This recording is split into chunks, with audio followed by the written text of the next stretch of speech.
Meus prezados e queridos irmãos da TV Caminho Livre, que a graça e a paz do Senhor Jesus estejam com todos vocês.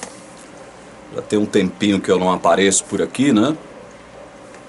Eu quero fazer uma espécie de prestação de contas aos meus queridos irmãos inscritos no canal, aqueles que ainda não estão inscritos, mas que nos acompanham, aos membros da nossa comunidade, né? Caminho Livre. Agradecer o seu apoio, agradecer a sua audiência, agradecer a Deus pela graça de poder estar aqui mais uma vez. Eu tenho estado ausente justamente porque eu tenho estudado muito, meus irmãos. O seminário de teologia tem me tomado muito tempo. Para vocês terem uma ideia, de agora, nesse ano, até o próximo ano, até metade, até o meio do próximo ano, eu vou ter 2 provas por mês do seminário. Isso porque eu parei, né? E eu preciso recuperar o tempo perdido. E isso tem me tomado muito tempo. Eu tenho que estudar muito, eu tenho que ler muito. Além do mais, além disso, eu me comprometi a aceitar aí o desafio do Ezequiel em fazer a objeção do seu livro, que me parece ainda não foi publicado. Uma exposição teológica sobre João 6, a qual o Ezequiel chamou de o maior discurso calvinista de Cristo. Eu confesso a vocês o seguinte: estou trabalhando nas objeções, né? Trabalhar uma objeção via oral é uma coisa mais fácil, né? Agora, trabalhar objeções no campo da escrita é mais complicado, é mais difícil, mas mesmo assim nós começamos esse trabalho e estamos desenvolvendo esse trabalho com muita calma, com muita cautela, mas ao mesmo tempo com muita firmeza de propósito. O que eu posso adiantar para vocês em relação às objeções ao livro de Ezequiel é que é o seguinte: eu nunca vi tanto sofisma, tanto engano, tanto engodo, tanta mandraquice num livro só. Nunca vi, nunca vi. Eu sou um leitor voraz, eu gosto de ler, sou curioso. Aprendi a gostar de ler cedo. E eu nunca vi tanta mandraquice reunida num só livro. E o que é pior, que propõe tratar de um dos capítulos mais importantes de toda a Bíblia. A fazer tanto malabarismo exegético, a se utilizar de premissas as mais falsas possíveis, como se elas fossem premissas já comprovadas pela palavra de Deus. Eu nunca vi tanta mandraquice, nunca vi tanto desvio de intenção, eu nunca vi tanto malabarismo, tanta chicana teológica quanto nesse livro do Ezequiel. É um negócio de abismar qualquer um. O Ezequiel, por trás dessa panca de teólogo que ele tem, ele não passa de um menino levado, arrogante, prepotente e que não perde a pose. O dia que o Ezequiel perder essa pose de que ele já é um teólogo maduro, de que ele já é um teólogo experimentado, né? O dia que ele perder essa pose, eu tenho certeza que ele será muito mais respeitado. Muita certeza disso. Além de tudo, é cínico, é sarcástico, é irônico. Isso só evidencia uma coisa no livro dele. Ele ainda não, ele está muito longe de alcançar uma maturidade espiritual e teológica que faz de um grande teólogo um verdadeiro homem de Deus. Você, Ezequiel, eu sei que você está me vendo agora, você é muito sagaz, você é muito astuto, você é muito sarcástico, prepotente e arrogante. Você precisa perder essa arrogância, esse sarcasmo. Você precisa parar de escrever nesse tom de ironia. Quem sabe se você escrevesse num tom respeitoso, você alcançaria mais pessoas.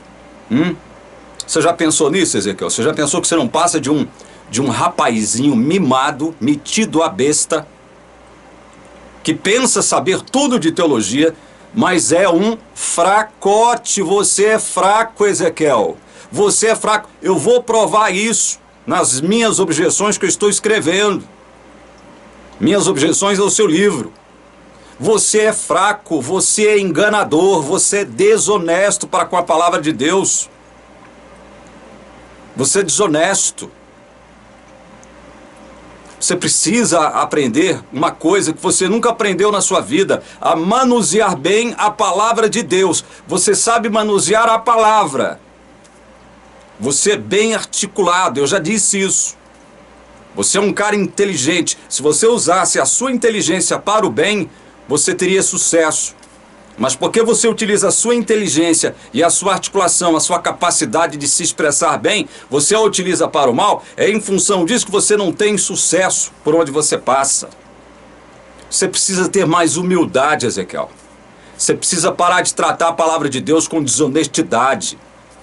Você é desonesto no seu livro, você é sarcástico, você é irônico, você é mentiroso, você é um ladrão exegético. Você rouba a glória de Deus no seu livro. Ou pelo menos tenta, né? Porque roubar de Deus ninguém pode. É o próprio Cristo que diz isso, né? Em sua palavra. Agora, meus amados irmãos, eu encerro essa introdução dizendo o seguinte: vou trabalhar duro para fazer as objeções merecidas a esse lixo que é o livro de Ezequiel. É um lixo. Lixo. Esse livro, quando ele publicar, ele merece fogo. Ele merece ir para o fogo do juízo final. Porque é um livro mentiroso do começo ao fim. É um livro mentiroso. Vai demorar eu fazer as minhas objeções, porque, repito, trabalhar a objeção escrita é mais complicado. Você não tem direito de errar. Então eu estou trabalhando com muita calma, com muita serenidade, baseado única e exclusivamente na palavra de Deus. Vou mostrar para vocês como o Ezequiel Gomes é contraditório. Ele fala que eu sou contraditório. É um menino mimado. Cresça, Ezequiel. Vá crescer. Você é um moleque ainda em teologia. Você é muito fraco. Você é muito fraquinho. Cresça. Você é muito contraditório. E vou provar isso nas minhas objeções, tá? Vou provar e vou mostrar para todo mundo o que foi que você fez com o capítulo 6 de João, que é um negócio absurdo. Absurdo. Olha, gente, eu já li vários livros de teólogos arminianos. Eu não consegui ficar com ódio de nenhum deles. Não consegui ficar com raiva de nenhum deles. Eu não consegui sentir asco de nenhum deles, de nenhum desses teólogos arminianos. Inclusive, recentemente eu terminei de ler A História da Teologia Cristã, de Roger Olson. É um proeminente teólogo arminiano, reconhecidamente um dos bons teólogos do mundo contemporâneo.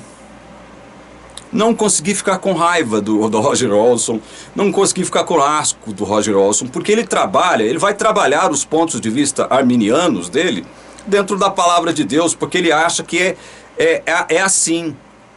Ele não ofende, ele não age com cinismo, ele não age com ironia, ele não escreve com sarcasmo. É justamente tudo isso que faz o senhor Ezequiel Gomes.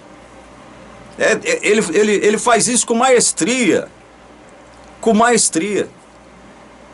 E olha, eu vou dizer para vocês, ao mesmo tempo em que essa objeção ao livro de Ezequiel tem me feito bem, por que tem me feito bem? Porque eu estou me aprofundando de um modo como eu nunca fiz para trabalhar o capítulo 6 de João com base única e exclusivamente na palavra de Deus.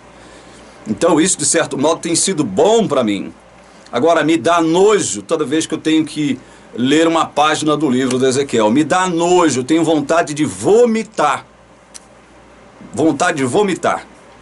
Ao ver tanta bobagem, ao ver tanta esquisitice, ao ver tanta tramóia, tanta armadilha que ele espalha no seu livro, no conteúdo do seu livro, e vai espalhando armadilhas, vai criando premissas, e com base nessas premissas criadas pela sua mente criativa, ele vai colocando, vai fundamentando essas premissas como se elas fossem, como eu disse anteriormente, né, premissas já comprovadas pela palavra. Então é um negócio estarrecedor, estarrecedor.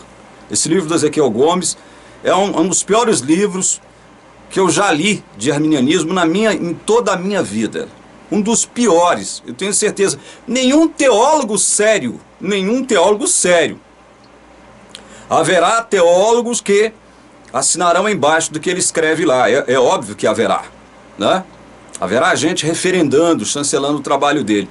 Mas podem ter certeza, nenhum teólogo sério, eu estou falando dentro do arminianismo, nenhum teólogo sério vai assinar embaixo desse lixo que é o livro do Ezequiel Gomes. Dito isso, amados, eu quero tratar de um tema, aproveitando essa data onde os cristãos, especialmente os católicos, né, relembram o sacrifício, a morte vicária de Cristo na cruz. Eu estou gravando esse vídeo numa sexta-feira, às 21h15, sexta-feira da Paixão. Estamos em abril de 2021. Como você observou pelo título, eu quero analisar com vocês, trabalhar algumas observações sobre a morte de Jesus, tentando enxergar a morte de Jesus um pouco. Nós vamos fazer aqui um trabalho de arranhar a superfície desse entendimento que é amplo, ele é infinito, porque ele nasceu na mente infinita de Deus, né? Vamos trabalhar arranhando a superfície daquilo que Deus nos revelou em sua palavra, a morte de Jesus sob a ótica de Deus. Primeiro eu quero ler Efésios, capítulo 1, do versículo 3 até o versículo 14. É um trecho grande, mas eu peço que você pegue a sua Bíblia, como eu sempre faço, siga a leitura juntamente comigo. Efésios 1, 3 em diante. Bendito seja o Deus e Pai de nosso Senhor Jesus Cristo, que nos abençoou com todas as bênçãos espirituais nas regiões celestiais em Cristo. Antes da fundação do mundo, prestem bem atenção nisso aqui. Antes da fundação do mundo, Deus nos escolheu nele. Nele quem? Em Jesus Cristo. Prestem atenção nisso, meus irmãos amados. Prestem atenção no que a palavra de Deus diz e não naquilo que a teologia arminiana afirma sobre este texto que eu vou ler agora. A teologia arminiana, eu afirmo aqui agora, com firmeza na minha voz, é uma teologia ladra da glória de Deus. É uma teologia desonesta, mentirosa, antibíblica. Porque ela não admite que Deus nos escolheu em Cristo antes da fundação do mundo. Eles não aceitam isso. Deus nos escolheu nele, em Cristo. Por que teve que ser em Cristo, meus irmãos? Por que teve que ser em Cristo antes da fundação do mundo? Ora, porque dias atrás nós gravamos aqui algumas considerações, de novo, né? Sobre Apocalipse 14, 6, que é a mensagem do primeiro anjo, 14, 6 e 7, né, que está ali descrita no capítulo 14, como eu disse, de Apocalipse. Então, lá consta a expressão evangelho eterno. Evangelho eterno. Por que o evangelho recebe esse adjetivo de eterno? Porque ele foi pensado, ele foi imaginado, ele foi concebido na mente santa de Deus Pai, Deus Filho e Deus Espírito Santo, antes da fundação do mundo, como o próprio texto está dizendo aqui. E por que Deus teve que nos escolher em Cristo e não em nós mesmos? Porque Deus, veja bem, providencial e soberanamente, ele decretou a existência do mal. Ele não é o autor do mal com isso. Deus não se agrada do mal. Deus não se alegra com o mal. Ele diz isso em sua palavra lá em Ezequiel 33:11. Ele diz, olha, eu não fico feliz com a morte do ímpio. A morte do ímpio não me agrada. Não me agrada a morte do ímpio. No entanto, ele vai condenar todo ímpio. Aquele que não foi eleito em Cristo. Ele vai condenar. Deus não se agrada do mal, Deus não se alegra com o mal, Deus não se compromete com o mal, Deus não se mistura com o mal. Nós temos fartas evidências disso na palavra de Deus, só que a palavra de Deus também afirma categoricamente, utilizando um verbo hebraico, utilizado lá no Gênesis, na descrição da criação de todas as coisas, céus e terra, o Bará. Deus criou, dentre outras coisas, Deus criou o mal. Deus criou a paz, mas Deus criou o mal também. Ele teve um propósito santo com isso. Não é que Deus se alegra com o mal e não é que ele é o autor do mal, como os arminianos concebem. Aliás, eles nos acusam de que nós, ao dizermos isso, afirmarmos isso, nós estamos atribuindo a Deus a culpa pelo mal. Deus não é o culpado do mal, porque o mal é praticado pelas criaturas de Deus. Pelas criaturas de Deus, nós já falamos isso muito aqui. Então veja, Deus ordenou a pré-existência do mal, sim senhor, porque é o evangelho. O que significa evangelho? O que significaria redenção sem a presença do mal no mundo? Entendem? Sem a presença do mal do mundo, sem a presença do pecado no mundo, não haveria necessidade de evangelho. Mas a Bíblia é clara em afirmar, inclusive esse texto que eu vou ler, eu vou continuar a sua leitura aqui agora, afirma isso. Que Deus elaborou o evangelho na eternidade. E se ele elaborou o evangelho na eternidade, ele é Deus. Ele é Deus soberano, ele pré-ordenou sim a existência do mal, sem, no entanto, se comprometer com o próprio mal. Sem, no entanto, ser o culpado pelo mal. Que as criaturas que Deus criou e colocou aqui na terra devem ser responsabilizadas por ele. A começar de Satanás e da terça parte de anjos que com ele se rebelaram. Lá no céu ainda. E que estão hoje habitando na terra. Então veja, gente. É por isso que Deus, antes da fundação do mundo, nos escolheu em Cristo. Por quê? Porque ele sabia também... Ele determina e ele sabe que ele estaria lidando com uma raça condenada, raça de gente morta para ele. Toda a raça humana fora condenada com o pecado de Adão. Toda a raça humana teria que ser destruída. No entanto, ele não vai destruir toda a raça humana. Ele vai salvar muitos. Misericordiosamente ele vai salvar muitos. Mas a esses a quem ele vai salvar, ele os escolheu em Cristo Jesus. Ou seja... É através de Cristo que essa escolha se dá. É através de Cristo, através da vida e morte de Cristo e sua ressurreição, que essa escolha se concretiza, se materializa. Porque sem Cristo nessa história, não haveria como Deus nos escolher de modo justo. Entendem? Mas é isso que o texto está dizendo. Olha, antes da fundação do mundo, Deus nos escolheu nele Cristo, para sermos santos e irrepreensíveis diante dele. Deus nos escolheu em Cristo para que nós fôssemos santos e irrepreensíveis. Ele não nos escolheu em Cristo porque ele previu que nós já seríamos, independentemente de Cristo, santos e irrepreensíveis diante dele. Não é isso que a Bíblia diz. Os arminianos afirmam isso, que Deus só escolhe aqueles a quem ele previu que irão se salvar. Se ele escolhe aqueles que Deus anteriormente previu que irão se salvar, como é que eles podem se perder? Eu pergunto, eu continuo perguntando, reverberando essa pergunta para os arminianos, especialmente para a teologia adventista. Bom, continuemos. Em amor, nos predestinou para ele. Para ele quem, meus irmãos? Para quem Deus nos predestinou em amor? Para Cristo. Deus nos predestinou para ele. Por quê? Porque nós fomos escolhidos nele. Ou seja, por causa dele. Por causa da sua vida, morte e ressurreição. Nos predestinou para ele, para sermos adotados como seus filhos, por meio de Jesus Cristo, segundo o propósito da sua vontade.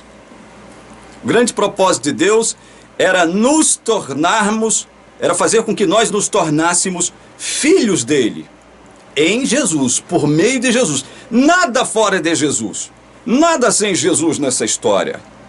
Tudo, em tudo entra a pessoa santa e maravilhosa de Jesus. Nada sem ele. E por conta do que ele fez em vida, morte e ressurreição, nós somos filhos. Filhos de Deus, somos da família de Deus. Você já pensou na glória de poder afirmar isso, sem medo, sem temor? Nós somos filhos de Deus. O nosso Pai é o grande Deus soberano, Rei do universo, Senhor do universo. Isso é maravilhoso. E Ele nos predestinou para sermos filhos, segundo o propósito da sua vontade. Olha, a vontade de Deus se cumprindo através do quê? Através da pessoa de Cristo, no sentido de fazer com que nós, por meio dele, por meio de Jesus, nos tornássemos seus filhos. Propósito, vontade, houve intenção, houve plano, houve projeto. Deus intentou, Deus planejou, Deus pensou, Deus elaborou tudo isso. Isso não aconteceu de modo aleatório ou contingente. Verso 6. Para louvor da glória de sua graça, que ele nos concedeu gratuitamente no amado. Essa graça que Deus nos concede, o apóstolo tem que ser tautológico aqui. Essa graça tem que ser graça gratuita. Essa graça que nos salva, ela é gratuita. Não, Deus não exige nenhum preço de nós mesmos por ela. É gratuita. Depois nós vamos falar muito, não nesse vídeo, nós vamos falar mais ainda, né? Especialmente quando eu estiver objetando aqui as falácias do Ezequiel Gomes no seu livro, nós vamos falar muito sobre a questão da fé e do ato do ser humano crer. Nós vamos falar muito sobre isso. Já falei muito sobre isso, mas vou falar mais ainda. Então veja, gente, a graça é gratuita. Mas por que ela é gratuita? Em Cristo. É uma graça gratuita, mas por causa do que Cristo fez. Nele temos, verso 7, nele temos a redenção pelo quê? Pelo seu sangue. É nele, é em Jesus que nós temos a redenção. Por meio do que mesmo? Por meio do seu sangue. Ou seja, por meio da sua morte. A morte de Cristo nos redime. A morte de Cristo paga o preço da nossa escravidão, da nossa condenação, de todos os nossos pecados. Paga o preço. A morte de Cristo é a condenação de Deus dos nossos pecados. Deus condena os nossos pecados na pessoa do seu próprio Filho. É por isso que nós temos a redenção, é nele, é em Jesus. Percebam que tudo é nele. Tudo é em Jesus, não tem nada a ver conosco isso. Deus nos escolheu nele antes da fundação do mundo. Deus nos predestinou em amor para sermos adotados como filhos através dele. E é nele, é em Jesus que nós temos a redenção pelo seu sangue, ou seja, pela sua morte. A remissão dos pecados segundo a riqueza da sua graça, que Deus derramou abundantemente sobre nós em toda sabedoria e entendimento. Ele nos revelou o mistério da sua vontade, segundo o seu propósito que ele apresentou em Cristo. Olha, de novo, em Cristo. De fazer convergir nele, olha, na dispensação da plenitude dos tempos, todas as coisas, tanto as do céu como as da terra. Fazer convergir nele, em Cristo, de novo. Todas as coisas, na plenitude da dispensação dos tempos. Ou seja, Deus tem uma agenda. Ele trabalha, ele age conforme a essa própria agenda que é dele. Ele criou essa agenda. E essa agenda não será obstruída. A agenda de Deus está sendo cumprida. Vocês percebem que tudo é parte dessa vontade proposital de Deus, desse plano de Deus, que ele elaborou, que ele engendrou ainda lá antes da fundação do mundo, lá na eternidade. E ele apresenta Cristo na época em que Cristo teria que aparecer. Cristo morre do jeito que ele teria que morrer. e fazendo com que todas as coisas convergissem para Cristo. Todas as coisas têm que convergir para Cristo aqui na terra. Todas as coisas apontam para Ele.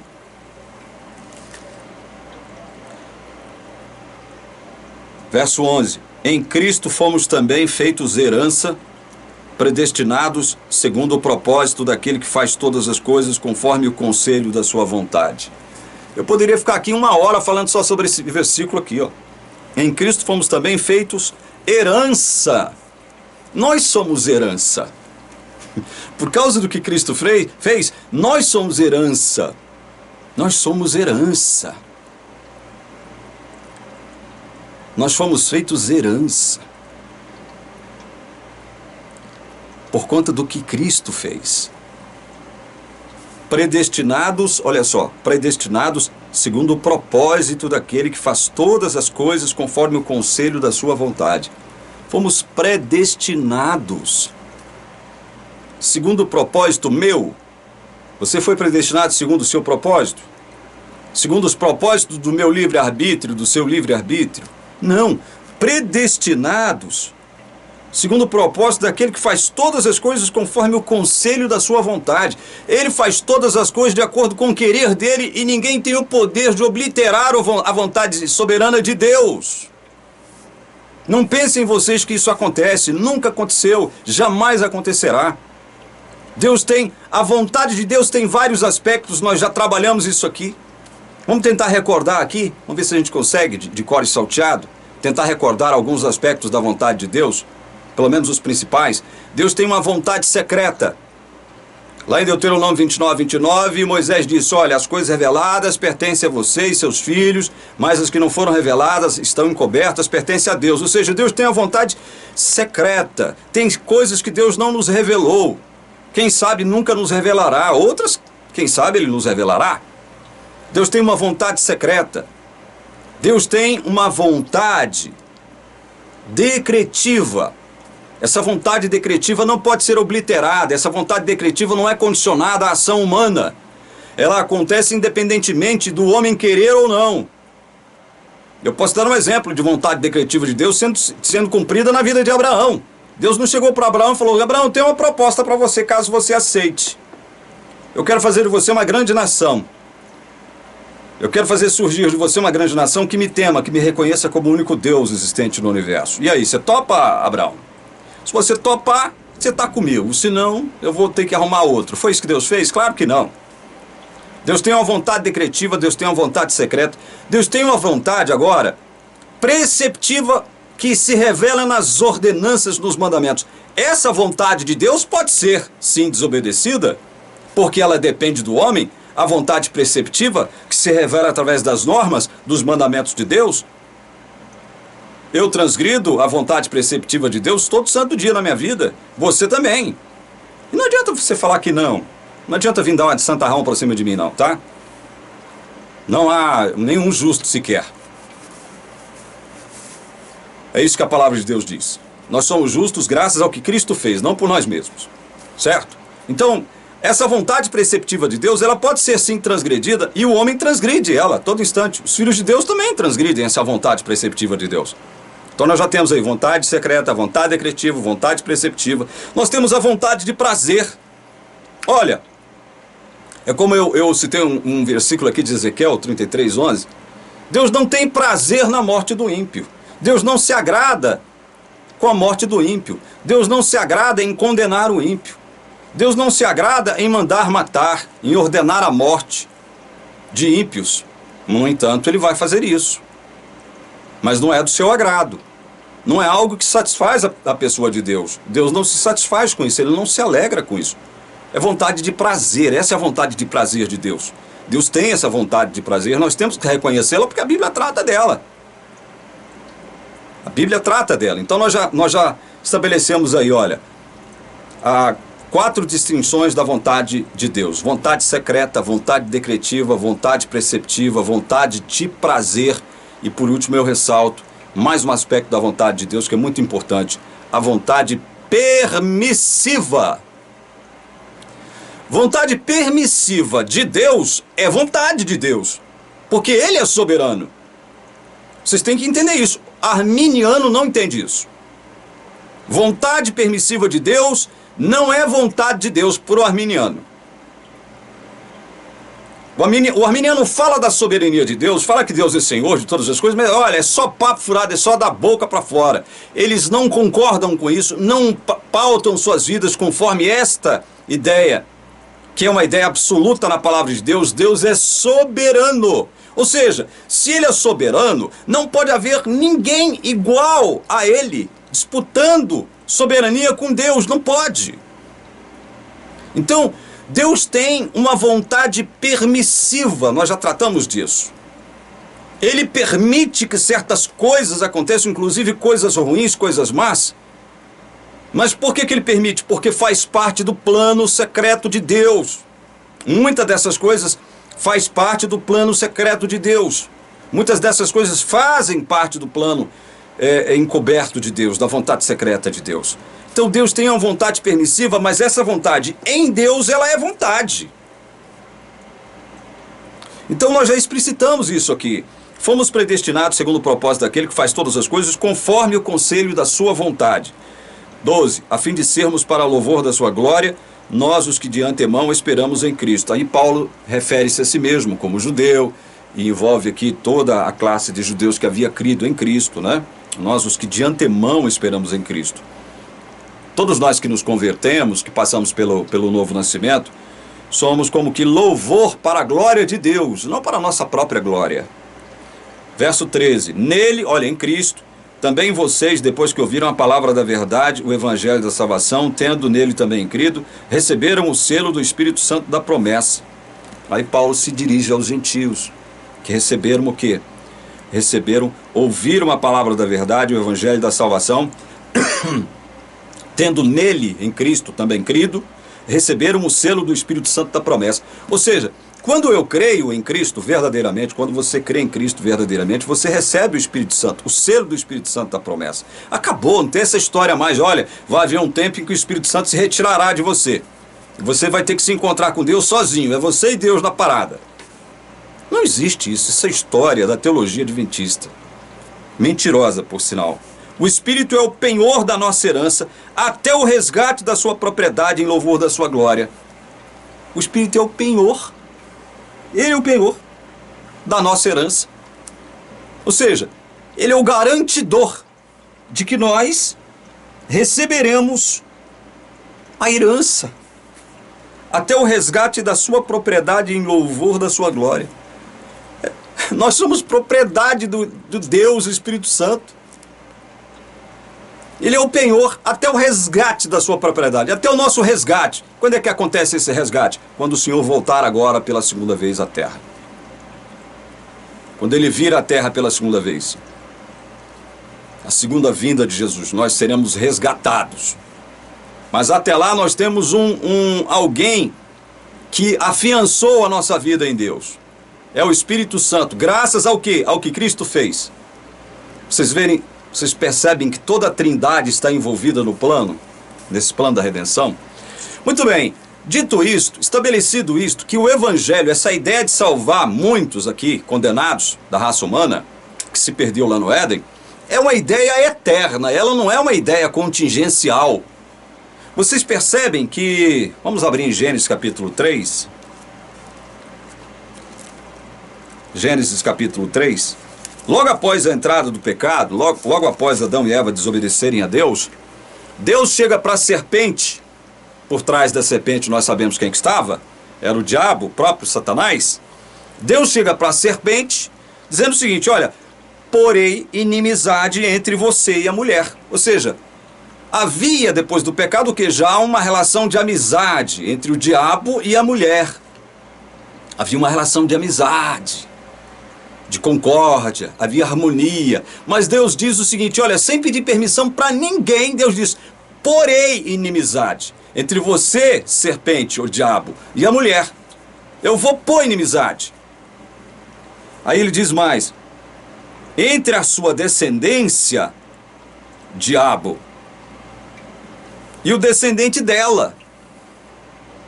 Entre a sua descendência, diabo, entre a sua semente, diabo, e o descendente dela.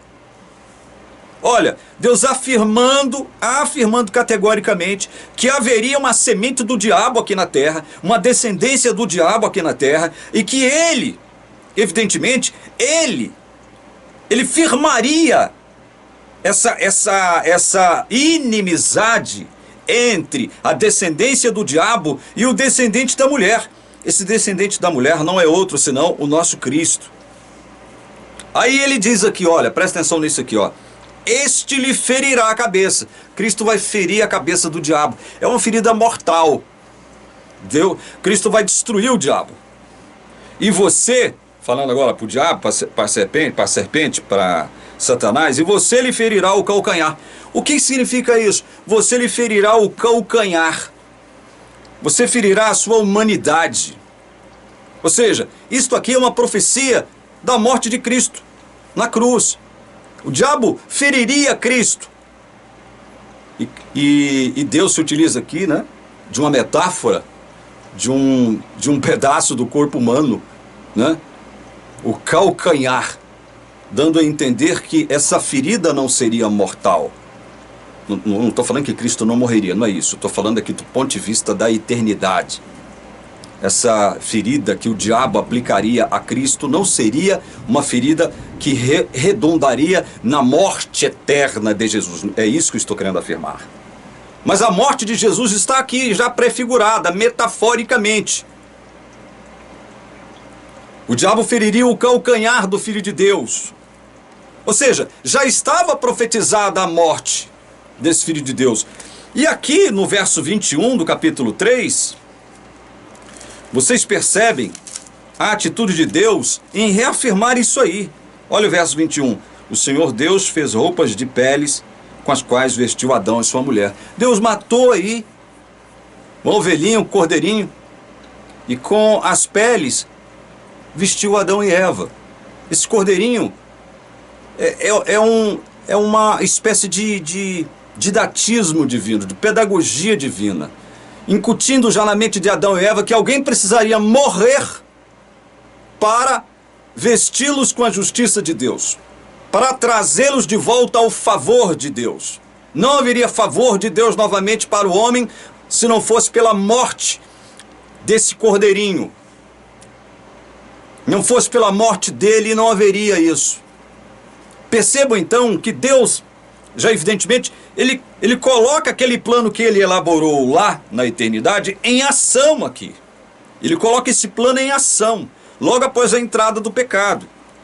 E aí nós lemos, olha só, nós lemos, agora, eu quero ler aqui, um texto de Isaías, capítulo 53, e quero me deter aqui para terminar o vídeo, tá?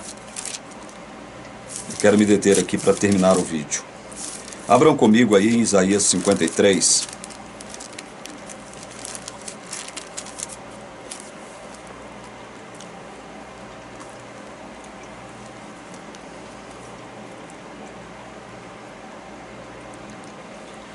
A partir do verso 4, para a gente ganhar tempo, o texto diz assim. É uma profecia messiânica, né? Isso se cumpriu na pessoa de Cristo. Certamente Ele tomou sobre si as nossas enfermidades e as nossas dores levou sobre si. E nós o considerávamos como aflito, ferido de Deus e oprimido. Mas Ele foi traspassado por causa das nossas transgressões, esmagado por causa das nossas iniquidades. O castigo que nos traz a paz, que paz, irmãos? Que paz? A qual se refere o profeta Isaías aqui. O castigo que nos traz a paz, paz com Deus. A verdadeira paz com Deus. É como Paulo escreve aos Romanos, capítulo 5, verso 1. Justificados, pois, mediante a fé, temos paz com Deus. Somos filhos de Deus agora. O castigo que nos traz a paz estava sobre ele.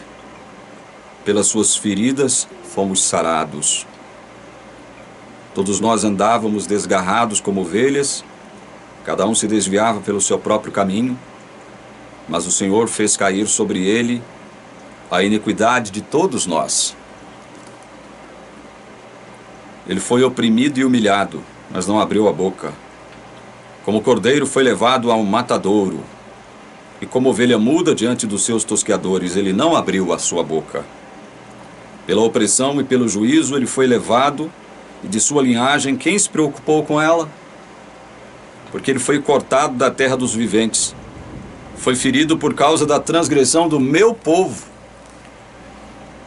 Designaram-lhe a sepultura com os ímpios, mas com o rico esteve na sua morte.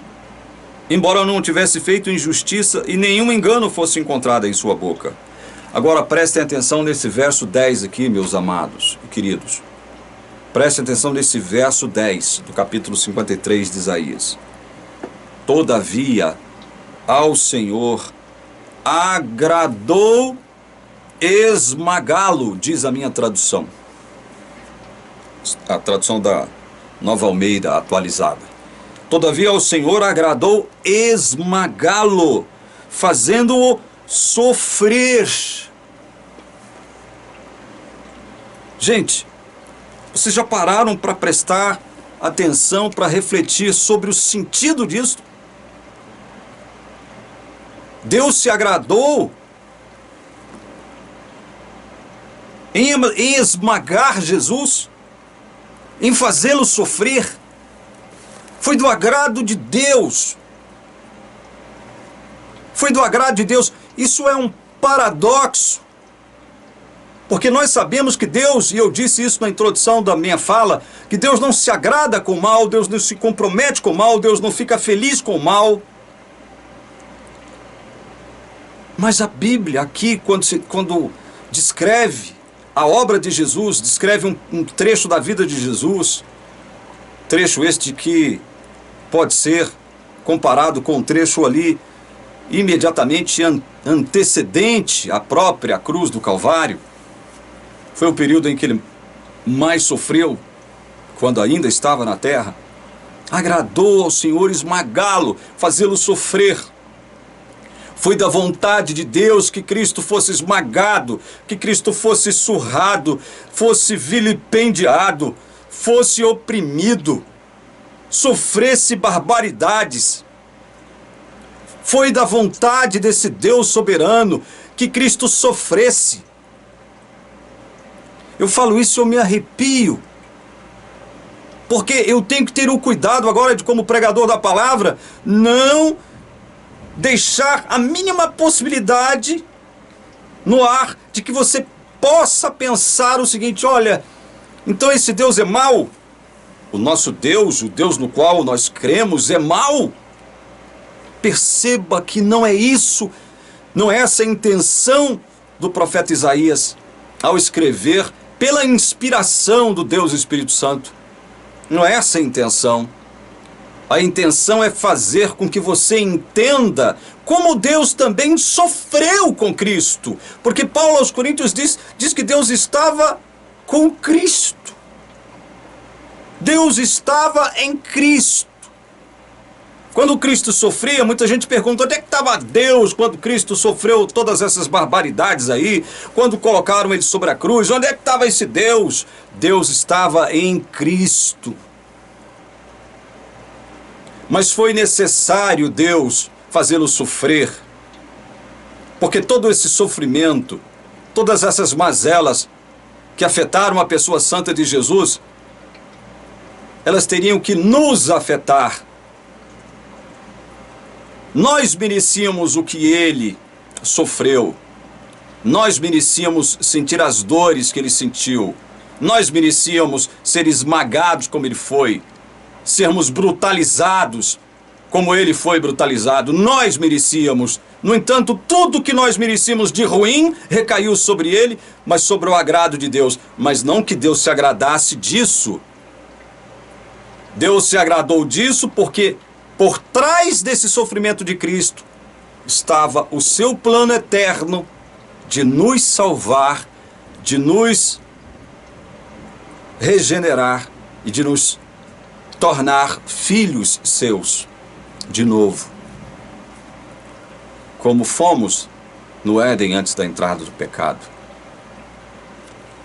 É por isso, só por isso, que a palavra de Deus diz que Deus se agradou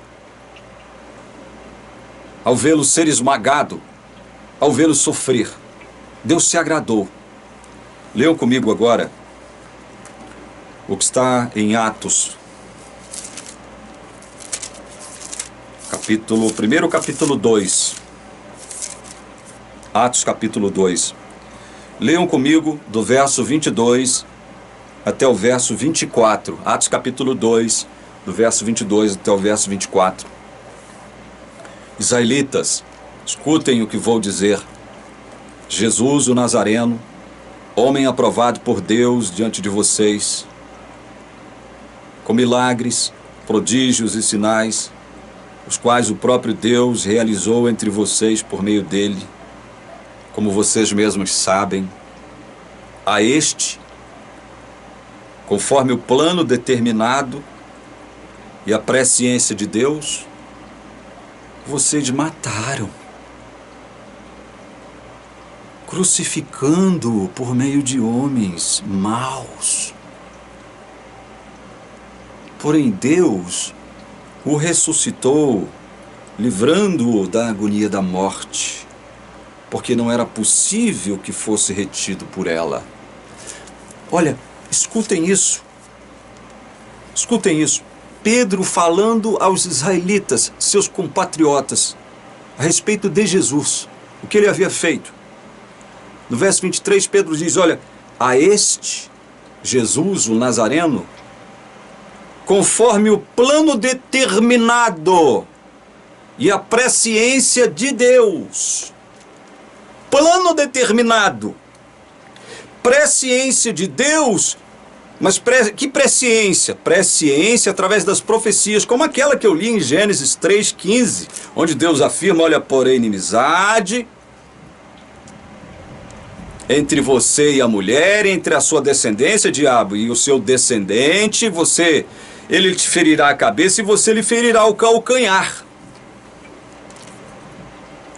Profecias como essa, e como aquela de Isaías que nós lemos no capítulo 53, são o que? Presciência de Deus, mas para nós. Presciência que confirmam que houve um plano determinado de fazer Jesus sofrer. Olha só, olha isso aqui, gente. A este, conforme o plano determinado e a presciência de Deus, vocês mataram, crucificando-o por meio de homens maus. Eu perguntaria a você que está me assistindo até agora, sem interrupção, quem matou Jesus foram os homens maus. A responsabilidade recai sobre eles ou recai sobre Deus, que predeterminou isso? Deus determinou isso. Foi plano de Deus determinar isso. Como nós vimos, foi um plano elaborado antes da fundação do mundo. O Evangelho é eterno, não se esqueçam disso. O Evangelho é eterno, foi elaborado na eternidade.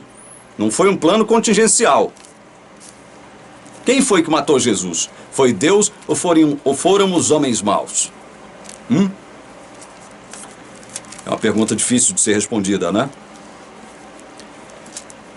Abram lá em Atos, capítulo 4.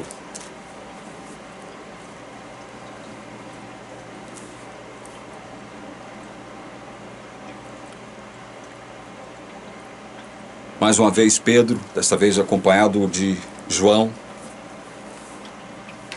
Eu não sei, eu não saberia dizer aqui, eu não me lembro se esse João, a quem Atos se refere aqui no verso 23, capítulo 4, seria o evangelista João ou se seria João Marcos, o autor do segundo evangelho.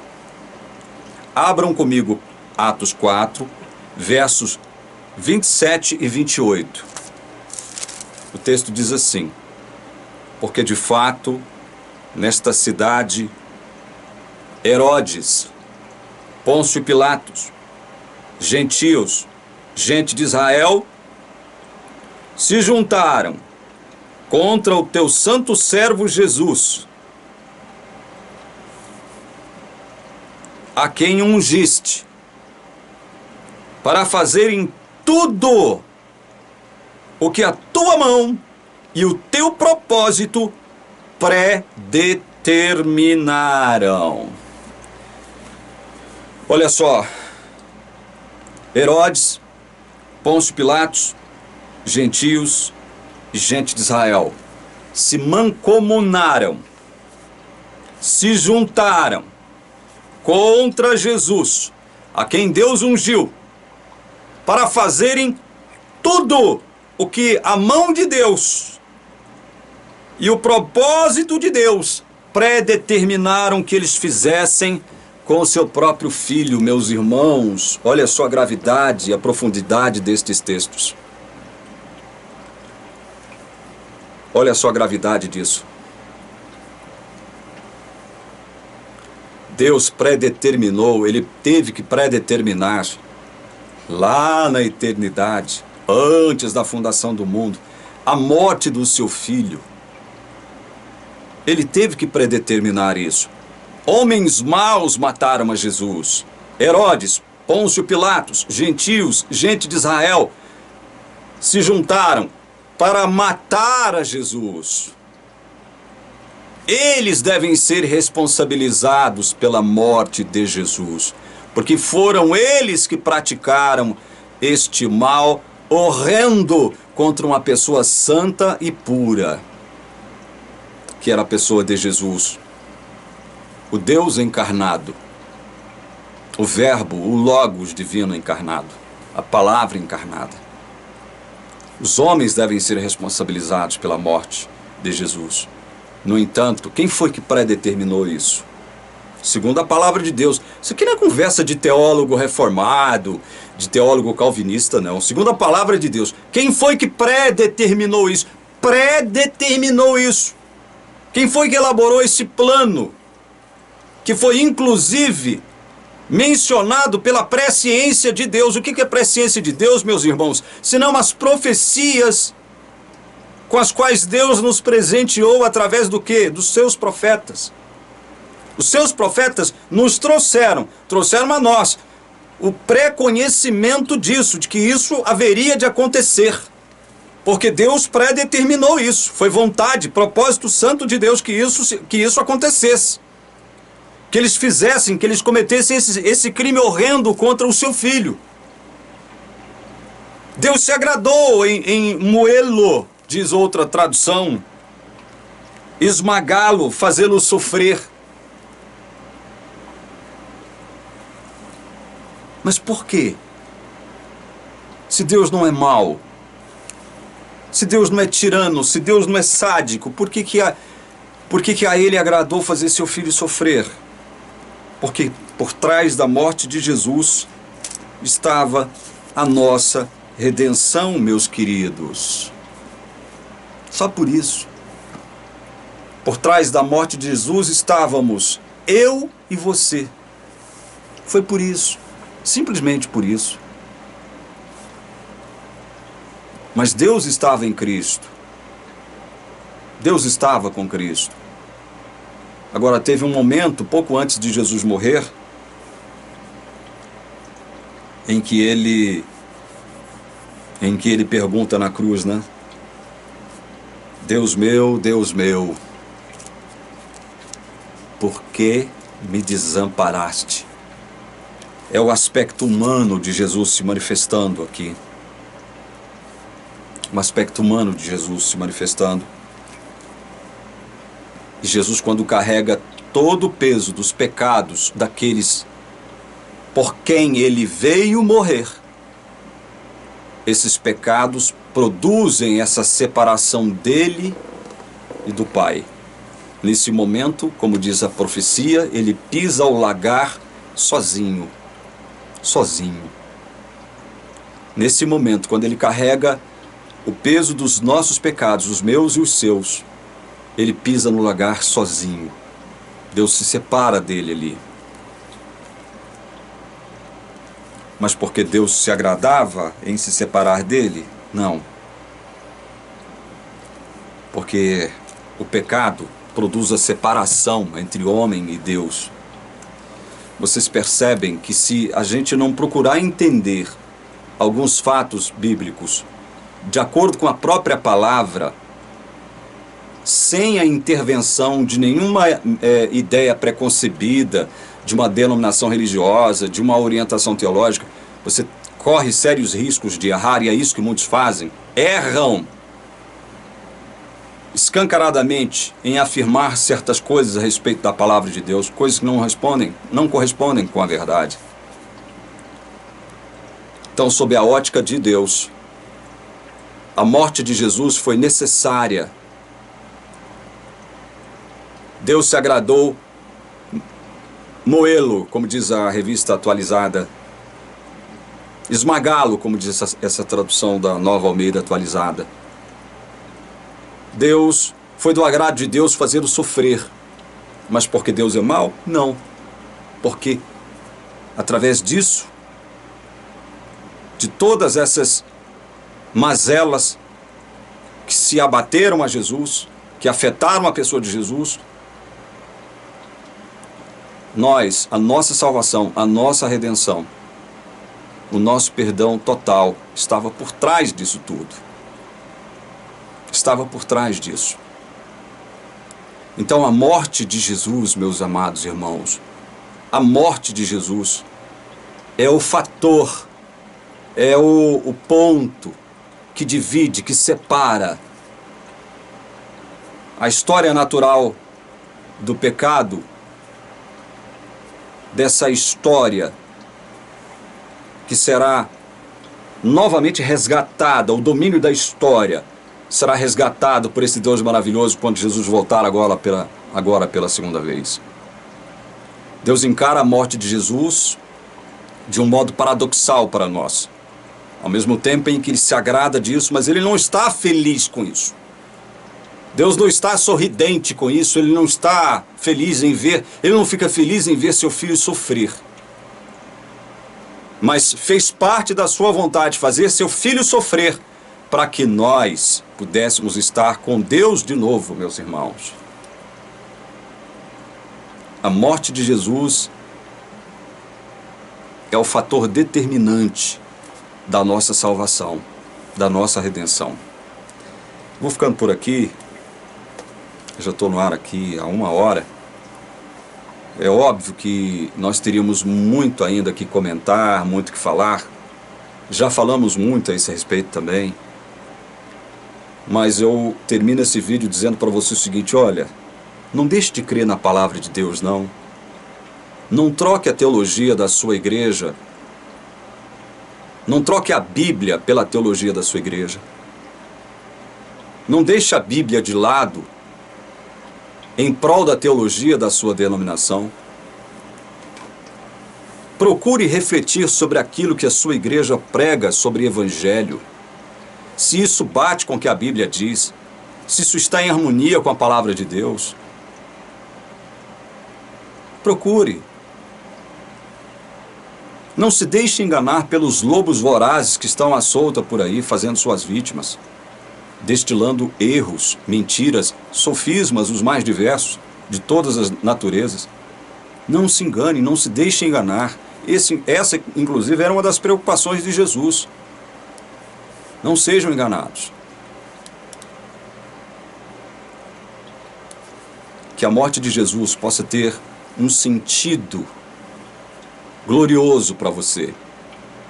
É por conta da morte desse Jesus maravilhoso que hoje nós podemos afirmar que somos filhos de Deus e que ninguém, como o próprio Cristo disse em João capítulo 10, ninguém nos arrebatará da sua mão. Ninguém tem o poder mais de nos retirar da mão santa de Deus. Por quê? Foi porque você foi um bom crente, é um bom crente, um bom membro de igreja, cumpre tudo que a sua igreja diz e ordena a você. É por isso que você não será arrebatado? Não. É porque Deus nos guarda. Deus nos guarda. E esse é um dos aspectos que eu vou tratar com vocês quando eu estiver fazendo a objeção àquele lixo, que é o livro do Ezequiel Gomes. Quando eu estiver fazendo a objeção desse lixo, eu vou falar muito sobre isso. Eu vou falar muito sobre isso. Eu vou reenfatizar muito daquilo que eu já disse acerca do Evangelho. Então eu, nesse dia, nessa terça-feira santa de abril de 2021, eu rogo as bênçãos de Deus sobre você que está aflito por algum motivo, por alguma razão, deprimido por algum motivo, por alguma razão. Eu rogo as bênçãos de Deus sobre você que está desanimado por algum motivo, por alguma razão. Eu rogo as bênçãos desse Deus todo-poderoso, Criador dos céus e da terra, que predeterminou a morte do seu filho por sua causa. Que você pense nisso. Que Deus maravilhoso é o nosso, que preordenou a morte do seu filho por sua causa, por minha causa, por nossa causa, porque nos ama, porque Ele nos escolheu em Cristo, antes da fundação do mundo. Eu rogo que Deus abençoe grandemente você, livrando você das armadilhas do diabo, das setas do inimigo. Em nome de Jesus. Amém.